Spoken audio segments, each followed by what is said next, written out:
Settle down. Shut up.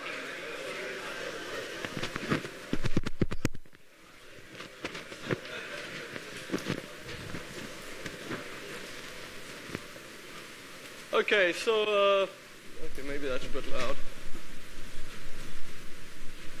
The first comment is just that there are a lot of people here who don't have seats, and I know that there are a lot of seats in the other venue.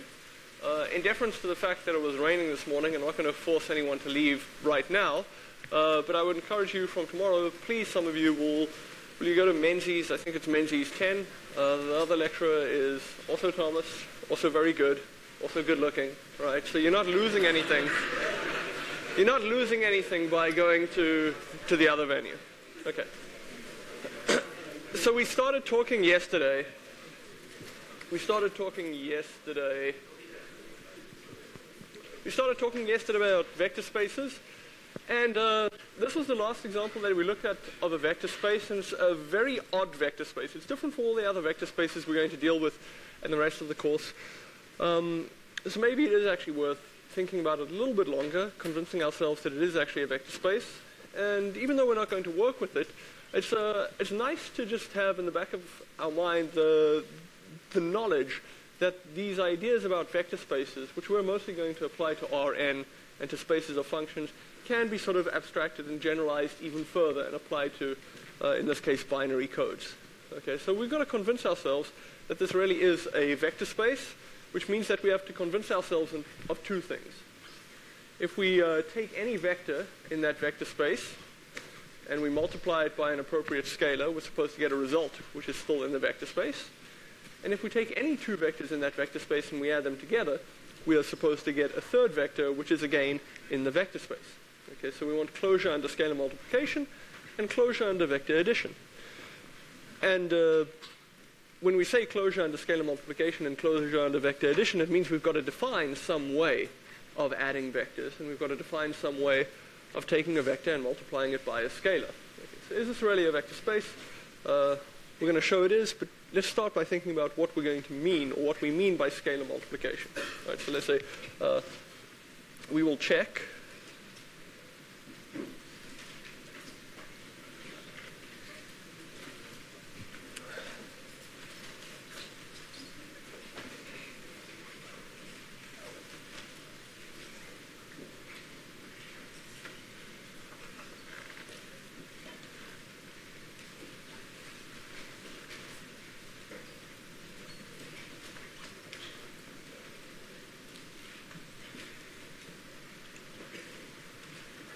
So we're going to check that it's closed under vector addition and scalar multiplication.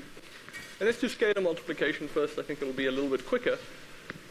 The way we define scalar multiplication is pretty straightforward. We're going to take a scalar and we multiply that scalar by each component of a vector in this space. The only sort of tricky bit is that the scalars we're going to look at are going to be limited. Normally we have, say, all real numbers as our scalars. For this particular vector space, it doesn't make sense to use all real numbers as our set of scalars. The associated set of scalars, the natural set of scalars to use, is just the set 0, 1. Okay, so for scalar multiplication, we're going to restrict the scalars we use.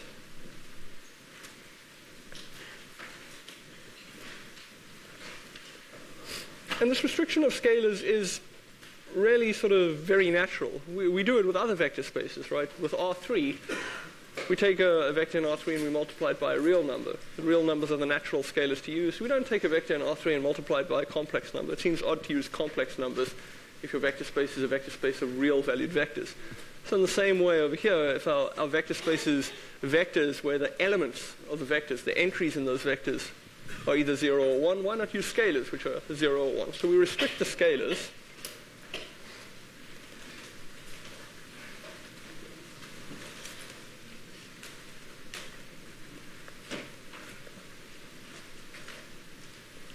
So we restrict the set of scalars that we're looking at to this set F2. And so if we want to show that this is closed under scalar multiplication, we choose some vector u. So let u be an element of our vector space.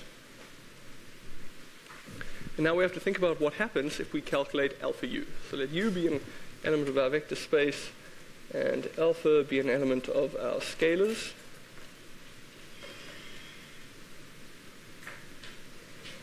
Then alpha u, what can we say about alpha u? What are the options for this scalar multiplication? What could alpha u be?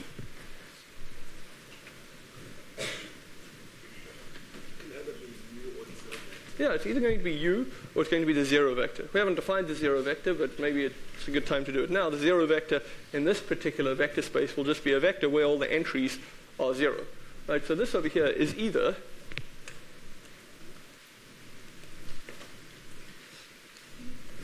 just the original vector u, and that happens if alpha is the scalar 1, or it's 0, 0, 0, which is an element of f2, 3, and this happens if alpha is equal to 0. Right? So it doesn't matter what vector you start with. This vector u that you start with, you multiply it by a scalar, and either you get u, which must be an element of the space, because we assumed up here that it was an element of the space, or we get this vector 0, 0, 0, which is also an element. And this is also an element of our vector space because our vector space is just defined up here. Just see if we can fit it all on one page here. Our vector space is defined up there. It's got 3 components, and the components must all either be 0 or 1. So if we just choose the first component to be 0, second component to be 0, third component to be 0, we get this vector over here, 0, 0, 0. All right, so we've got closure under scalar multiplication. F2, 3, closed under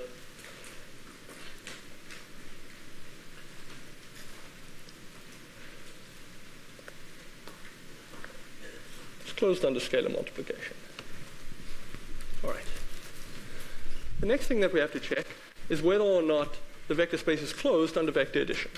So we choose 2 arbitrary vectors, call them u and v. Okay, so this maybe is scalar multiplication. Little subheading there. And here we have vector addition. And maybe it's worth reminding ourselves of what we said vector addition was yesterday. So vector addition is component-wise. So we add the first component to the first component, second component to the second component, third component to the third component. That makes sense. And modulo 2. And that requires a little bit of explanation again. What we mean when we say addition modulo 2 is that we have something like this. You've got 2 numbers, 0 and 1. So if you take 0 and you add 1 to it, you end up with 1. And if you take 1 and you add 1 to it, you end up with 0. Right? And this looks like a really odd sort of addition. And you might think, oh, this is really contrived, absolute nonsense. Someone came up to me after class yesterday and said, oh, how the hell does this work? This seems like rubbish. But you should actually, you've already seen an example of modulo addition, right? You wake up at 6 o'clock, then it's 7 o'clock, 8, 9, 10, 11, 12 o'clock. And an hour after 12 o'clock, it's not 13 o'clock. It goes back to 1 o'clock, right? So you have this rolling over. So that's sort of addition modulo 12. I guess actually modulo 13. Well, no, we don't have a 0 o'clock. Yeah, so it is modulo 12, right? So the way we count time is modulo 12, right? We keep rolling over when we go past 12. So this over here is just addition modulo 2. We roll over. We go from 0 to 1, and then instead of going up to 2, we roll back over to 0. So we could have addition modulo 3, for example, which might be like this, 0, 1, 2, where you add 1 to 0, and you get 1, you add 1, you get 2, you add another 1, you go back to 0. Right, so we could define addition modulo any number. In this particular case, it makes sense to do addition modulo 2 because we really only have 2 components, 0 and 1. So if we've got 2 arbitrary vectors, let's say let u and v,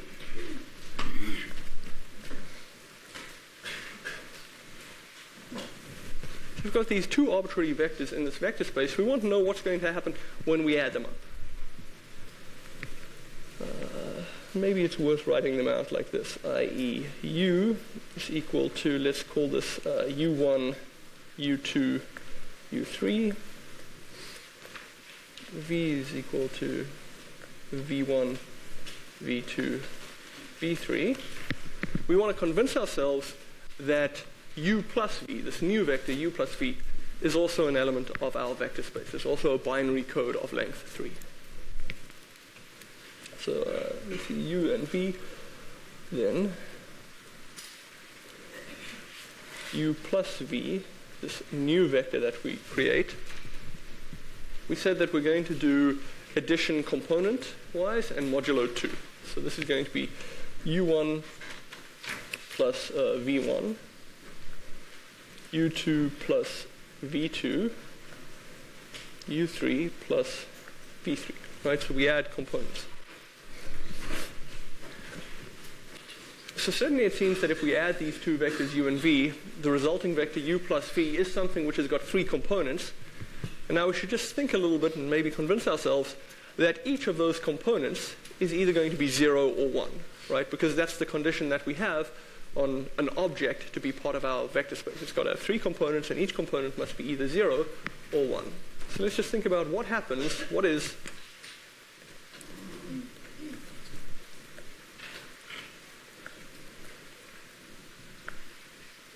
UI plus VI? Well, I mean, the short answer is that obviously it has to be either 0 or 1.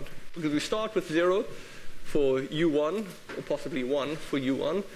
And then if V1 is 1, we add 1, so we either go from 0 to 1 or 1 up to 0. Or if V1 is 0, we just stay where we are, 0 and 1, right? As long as we've defined addition to be addition modulo 2, there's no way that we can add these 0s and 1s and get anything other than a 0 or a 1, right? But maybe it's worth sort of explaining this a little bit more detail. So we say, well, what is this? It must be 0 or 1. Okay, and why could it be this? And in fact, this is a small enough example that we could actually enumerate over all the possible cases. So all the possibilities.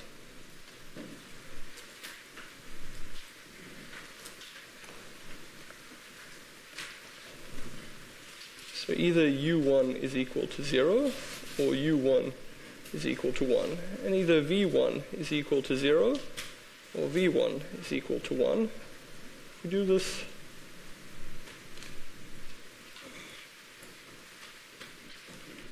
You can just, oh dear, that's a rubbish line. Okay.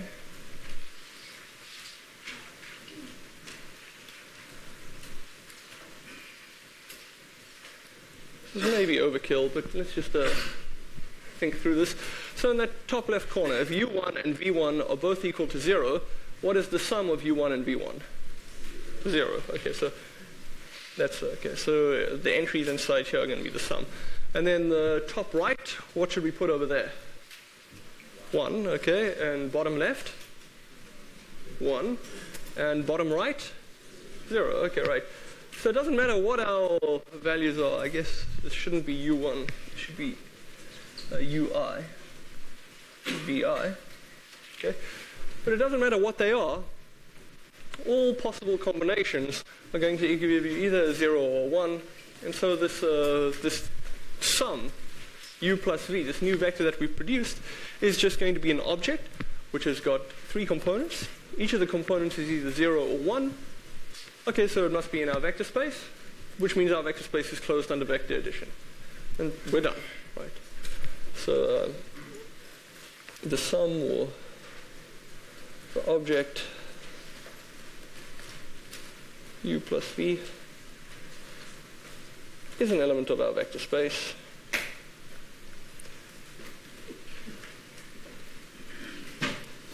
Is closed under addition.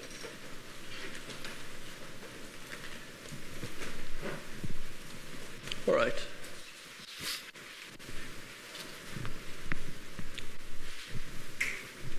Okay, so lots of hands. Let's start on the left. Yes, here. What happened to my V? Oh, okay, so that doesn't matter. I mean, I've got your UI plus VI. So this argument works for U1 and V1, and for U2 and V2, and for U3 and V3. So we cover all three cases at the same time over here. Okay, put up your hands again if you have questions. In the middle here. Is it necessary, a question in like the case of saying that to do this rigorous on what are all the possibilities? No, I guess you don't have to be quite this rigorous if you wrote down something like the only outputs of modulo addition are either 0 or 1, therefore the components are all 0 or 1, therefore it's closed under vector addition. That's probably good enough. I guess this is just a really explicit way of doing that. Okay. Also, the second term of the vector u plus v is Yes. the wrong way around. The second term of the vector. Start up a little. We Oh, go to 2 plus v3. oh, okay, instead of V2. Yeah, all right. Okay. Yes. I would want to know how much bigger that what all the possibilities are. Oh god, then you wouldn't do it like this by enumerating everything. Then you say what I just did previously. Say this was the space of all ternary codes, right? Then you've got 9 possibilities. Okay, 9 you can probably still enumerate over, but the point is then you say, well, look, we're doing modulo addition. The outputs of the modulo addition are all either going to be 0, 1, or 2. These are all part of the set F3. Therefore, all the elements in this object fulfill the requirements to be in the vector space. Okay. Okay. So this is a very interesting. Okay, another question. Let's see. How's my bottom right not 2? My bottom right is not 2 because we're not doing regular addition. We're doing this addition up here, right? We're doing this addition up here where if you take 0 and you add 1, you get 1. And if you take 1 and you add 1, you get 2, right? So we define a new type of addition when we're working in this space. Okay. So this is a very interesting vector space. It's very different from the vector spaces that you are going to see in the rest of the course. So something which is useful to do is whenever you have an intuition about a vector space and you want to know if this is a sort of general intuition, is to sort of test it. Is this an intuition which works in all these really weird vector spaces? So you might say, well, okay, I've got some idea about how vector spaces work, and you might be thinking about R3, which is a nice vector space. It's easy to think about. But that can lead you into making false conclusions. Think about if the claim you're making is also true in the vector space of functions, or also true in a vector space of binary codes, right? So test it against this whole different range of ideas about what a vector space might be. Okay. So let's move on now to the next section, section 1.2, which is just linear combinations.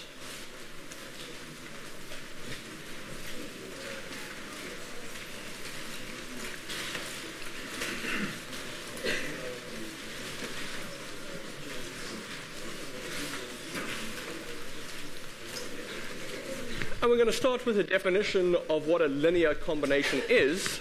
So a linear combination,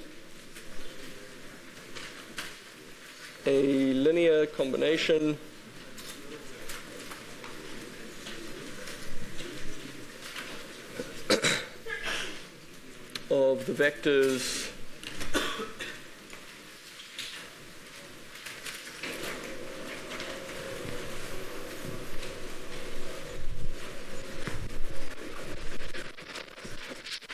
that seems awfully sinister, like we're under attack or something.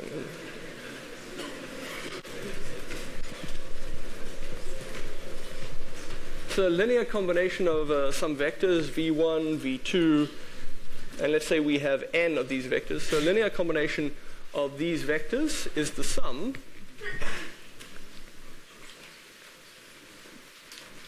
so it's the sum alpha 1 v1 plus alpha 2 v2 plus alpha n vn. And we can write this more compactly. You can write this in sigma notation if you want. So I goes from 1 up to n alpha I vi. So the linear combination is just this sum over here, where these alpha 1, alpha 2, all the way up to alpha n are scalars associated with the vector space.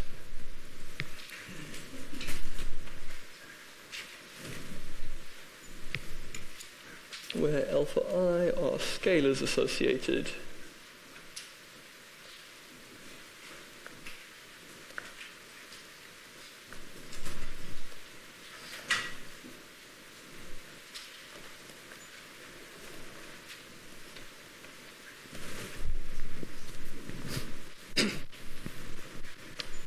So this linear combination, there are a couple of things we might realize about it. So the first thing is that this linear combination is really a well-defined thing. If we just look at each term over here, we've got alpha 1 multiplied by v1, alpha 1 multiplied by v1. That's just a single case of scalar multiplication. Alpha 2 multiplied by v2, that's again just scalar multiplication, right? So each of these individual entries, each of these alpha I vi's, is just going to be a vector in our vector space, because our vector space is closed under scalar multiplication. And then what we're doing is we're taking a whole bunch of vectors in our vector space, and we're adding them together. And we can think of this just as being repeated addition of two vectors. So we take alpha 1 v1 plus alpha 2 v2, and that gives us a new vector in our vector space. And to that, we add alpha 3 v3. So that's the addition of two vectors in our vector space. Still gives us something in the vector space. We add alpha 4 v4. That's still in the vector space, until we've eventually added this all up. So this over here is a really nice, well-defined sum, and the result of the sum is again going to be a vector in our vector space, because our vector space must be closed under scalar multiplication and vector addition, and the sum is just repeated scalar multiplication and vector addition. Is everyone happy with that idea? Yes? Sorry, for us to be talking about linear combination, do our vectors need to be elements of the vector space? Yes, so these are either all going to be, functions from R to R, or they'll all be elements of R4, or they'll all be binary codes of a certain length. So if our set is not a vector space, you can't talk about it. Yeah, if our set is not a vector space, well, we can't talk about linear combinations because we can't even really talk about addition of things in our set. As soon as we talk about adding two things in our set, it means we've imposed an additional structure on it. We've said, here's our set, and we've got an extra thing which tells us how to add things in the set. And as soon as you do that, it's not a set anymore. It's some sort of interesting algebraic structure.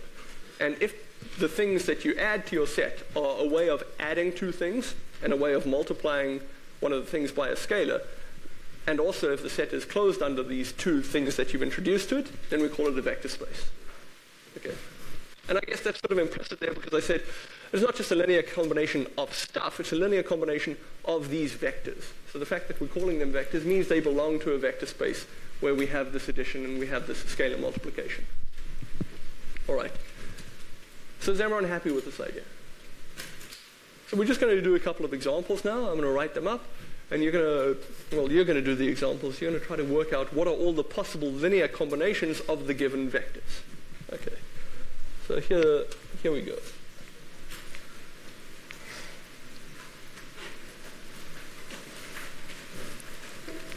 Let's just say, give all the possible, give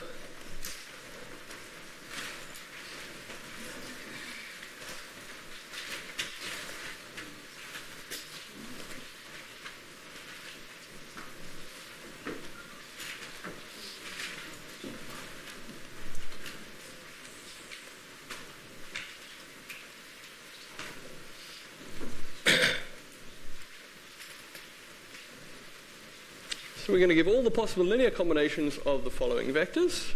So let's write down, I think we've got 5 here. So here's the first one. We have 2 vectors, 1, 0, and -2, 1. And these are elements of R2. Okay, and then we've got, yeah, probably we'll have to do it underneath. We can't fit it on this side. Yeah. We have 2 more vectors. And these are maybe interesting.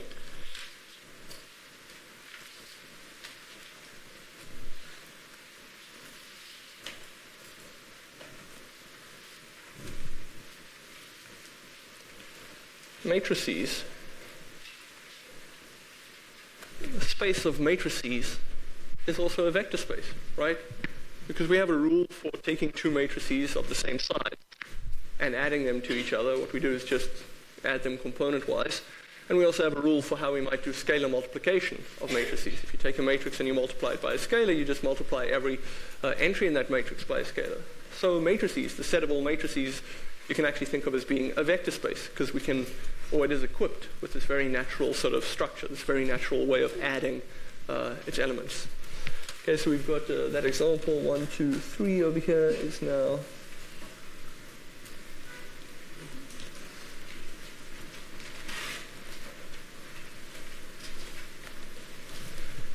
Now we are running a little bit out of space. I want to fit it all on one page. So let's just put number 4 here on the side.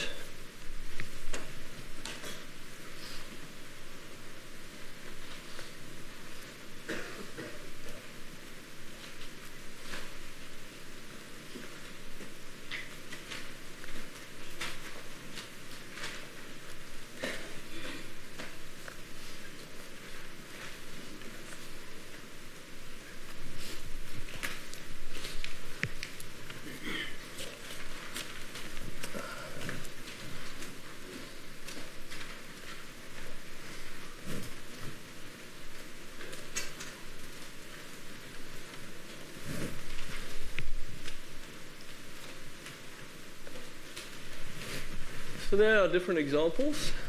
We've got 5 different examples. In fact, let's just do that. You can also see the statement of the problem. So we want to write down some sort of set, and in the set we want every possible linear combination of the following vectors. So the first set we're going to write down will be a set of all the possible linear combinations of those 2 vectors from R2. Then you want to write down a set with all the possible linear combinations of these 2 over here, and all the possible linear combinations of this, and of these 3, and of these 2 binary codes.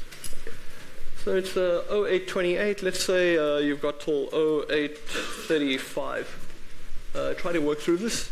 If you get stuck, you're not sure how to start, stick up your hand, and I'll try to wander over. No, you can't stick up your hand yet. You've got to at least try something yourself. I mean, if you don't know what to do, right, in mathematics, if you ever are unsure about what you should do, is you should always just go back to the definition, right? What is the definition of the thing we're trying to work out? So in this case, we're trying to work out linear combinations. So go back and look at the linear combination. The definition is, so we want to write down all the possible sums. So we want to write down all the possible alpha times by 1, 0 plus beta times by minus 2 1s. What does that describe? Okay. So let's, 6 minutes now.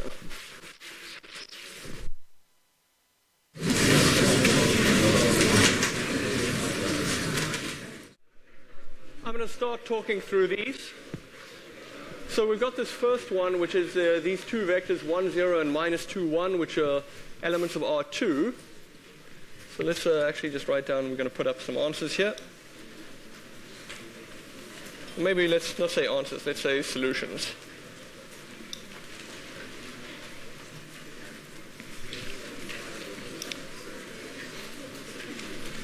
So we want to write down the entire set here, set of all possible linear combinations. So it'll be something like this. It'll be alpha times by the first vector, which was, no, not 1, 0, it was 1, 0.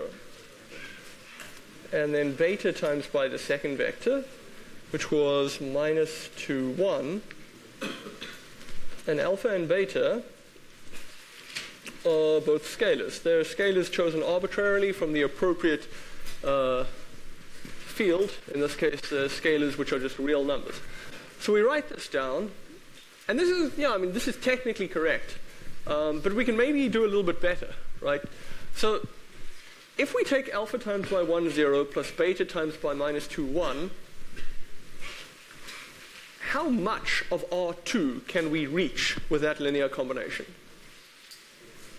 So if I had an arbitrary vector x, y in R2, could I take a linear combination and get to that arbitrary vector? Who thinks yes? Who thinks no? Who's got no idea? Okay, all right, fine, that's fine. right? We're going to have to develop our intuitions through this course. Okay, so let me actually sort of spoil the surprise and say that this here is, this is actually all of R2. We can get the whole of R2 by taking linear combinations of these two vectors. And there are a couple of ways we can think about this, or a couple of ways we can see it. One of the ways is just sort of graphically, or maybe not graphically, geometrically. So we have two vectors here. So this first vector, that's our vector 1, 0. So 1 unit in the x direction, 0 units in the y direction, and then we've got minus 2, 1. So minus 2, 1, let's say we go 1, 2, 1. So we've got something like this.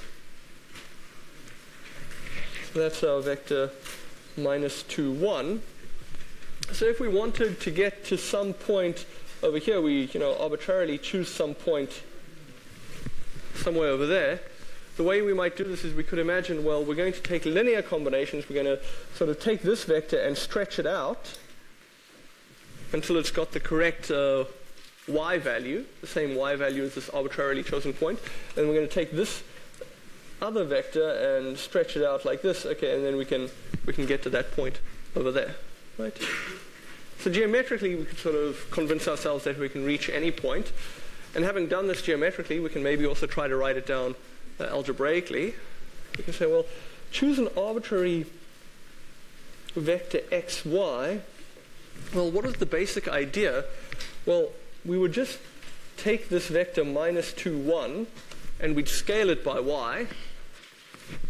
And we're going to add to that something times by the vector 1, 0, right? We still have to calculate this scalar over here, but if we just look at this, right? If you just look at the second component, y is going to be equal to some scalar multiplied by 0. That's just 0, plus y times by 1. Okay, all right. So now we just need to work out what scalar goes over there, and maybe it'll just be something like 2y plus x. Okay, and we can sort of put together something like this. We can reach an arbitrary vector x, y as a linear combination, and more than that, we can actually say that the coefficients in the linear combination should be 2y plus x, or should just be y, right? Those are the coefficients for the first and the second vector. And we've done this in a very ad hoc manner, right? I understand that. So what we're going to do later on in the course is we're going to sort of formalize how you might, if you're just given, say, 5 vectors in R8, we're going to formalize a way of writing down all the different places in R8 that we can reach with a linear combination of those 5 vectors. It involves doing lots of Gauss reduction. So I hope you still remember all your Gauss reduction. If you don't, go back and look at your 1021 notes. Okay. So this is the first example. Yes, okay, so question. Okay, so here's the question. The question is, where did I get the 2y plus x? So firstly, are you happy with how I got the y in front of the minus 2, 1? No? Okay, all right, okay. So if I've got some vector xy, some arbitrarily chosen xy, and I want to write down a linear combination of these two vectors, 1, 0, and minus 2, 1. So I've got to write down alpha times 1, 0 plus beta times minus 2, 1 that gets to xy. The question is, how do I do it? What are the right coefficients to get the job done? Okay. So the first thing to realize is that because that first vector is 1, 0, it doesn't have a y component, right? If we just look at the y component of this arbitrary vector xy, the only way to get to a value y is by some combination of the second vector. That first vector, because it's got a 0 in its y component, cannot make any contribution, right? It can move backwards and forwards along the x-axis, but it can't move off the x-axis. So if we've got an arbitrary point which lies somewhere off the x-axis, the only way we're getting there is by the work of that second vector minus 2, 1. And so we just say, well, if we want our second component to be y, it's going to be some scalar multiplied by 0 plus some scalar multiplied by 1. Oh, okay, so the scalar multiplying the 1 must be y if we want y as an answer. Then we say, okay, now we've got to get a component of x. The first component should take on a value of x. And we haven't yet calculated this scalar here. all we've calculated is that second scalar. That second scalar we've calculated. It must be y so that at least the second component is correct. At the moment, our first component is x is equal to some unknown scalar multiplied by 1 minus 2y. Okay? So we want to get rid of the minus 2y. So we put in here 2y. And then we want to further get an x. So you say x. So we get x plus 2y over here. Okay, that's maybe a little bit cramped. So move this over a bit. Okay, so x plus 2y multiplied by 1 gives us x plus 2y. And then plus y multiplied by minus 2y gives us minus 2y. So x plus 2y minus 2y, the y's cancel out, and we just get x is equal to x. And the second component, we have y is equal to x plus 2y multiplied by 0, that's 0, plus y multiplied by 1. So we get y is equal to y. Right? So this over here is just a way of getting to this arbitrary vector xy, and this tells us exactly which coefficients will do it. Okay. But like I said, we'll work out how to do this in a less ad hoc manner when we get a little bit further on in the course. The second answer, second solution would be something like this. We'll just say, well, we'll have alpha times by 0, 0 minus 5 plus beta times by, what did I say, 3001. Was that it? Yeah.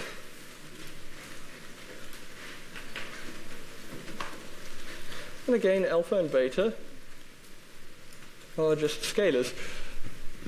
Okay, and again, this is technically correct. But is there a better way to write this? Or can someone describe to me that set in slightly, in a sort of descriptive language? Or what is that set really?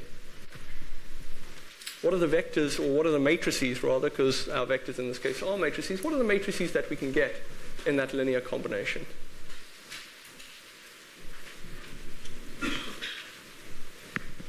Yes? I think it is all matrices when the axis zeros. Yeah, okay. So it's all the matrices where the top right and the bottom left entries are 0, and we are free to choose the other entries as we like.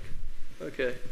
You can think about it as, maybe we can do this in 2 steps. It's just the following. It's 3 beta, 0, 0, and then beta minus 5 alpha, right? So all the matrices of that form, and that we can sort of rewrite. We can just introduce new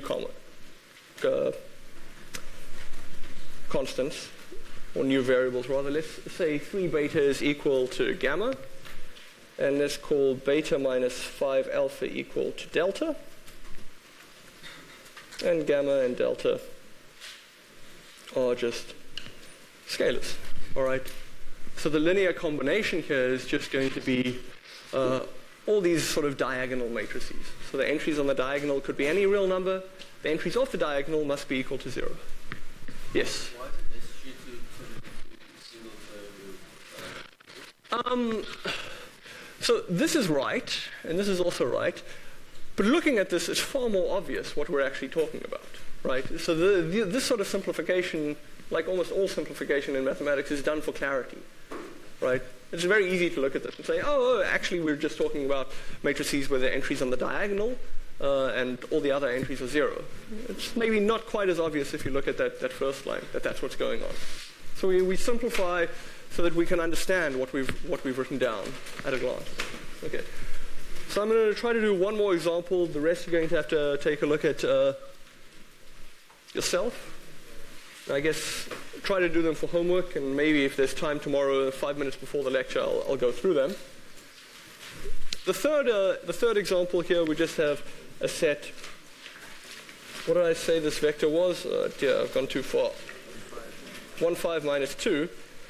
So this is just going to be alpha times by 1, 5 minus 2, right? If you've got a linear combination of one vector, a linear combination of one vector is just all the scalar multiples of that one vector, right? And this is just sort of geometrically